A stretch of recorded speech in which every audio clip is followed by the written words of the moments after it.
Hello, my name is Steven Siegel, and I will be sharing my career path with you today. So I'm seeking a career in automotive design.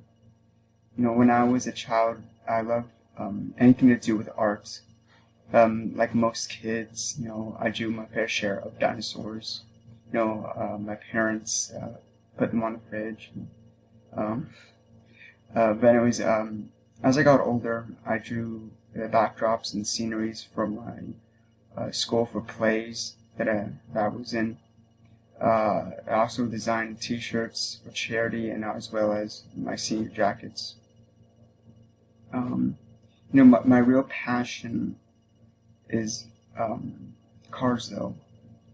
You know, what sparked that was, my grandfather. He owned these two vintage cars, and he would take me for rides in them.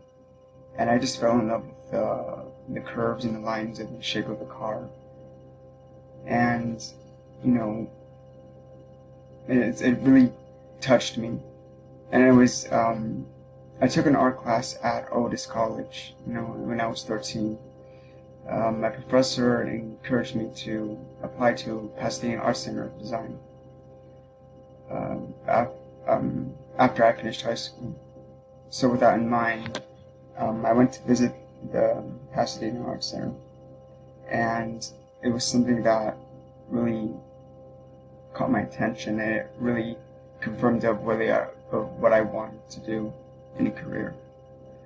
I am a bit shy and reserved, but designing, has helped me really express myself better. I started at SMC with the purpose of transferring to Pasadena. I've already taken some art classes here, which I really love, and I'm really enjoying my experience, and I'm really looking forward to accomplishing my dreams. And thank you for listening.